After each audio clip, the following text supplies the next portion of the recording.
অনেক অনেক ধন্যবাদ। জাতীয় কবি, বিদ্রোহের কবি, প্রেমের কবি কাজী নজরুল ইসলামের শতবার্ষিকীতে নজরুল জয়ন্তীতে আজকের এই কবি সাহিত্যিকদের আয়োজনে আমি ছোট্ট একটি কবিতা বলবো। ছড়া। নজরুল। স্মৃতিতে তুমি, স্মৃতিতে তুমি, স্মৃতিতে তুমি, স্মৃতিতে তুমি, তুমি কবি নজরুল।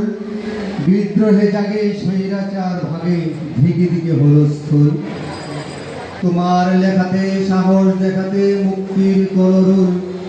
তোমার ছোঁয়াতে চেতনার ধোয়াতে তুমি জেগে ওঠো নজরুল। তুমি রাঙাতে, তুমি ভাঙাতে মনের যত ভুল। তুমি থাকাতে, তুমি আগাতে নাব্য কাব্য তুল। তুমি আমাদের জাতীয় কবি, আমাদের নজরুল। ধন্যবাদ। আমি কবিতা পাওয়ার জন্য অনুরোধ করছি কবি এম কে হক ভাইকে। কবি এম কে হক, কবি গীতিকার এম কে হক।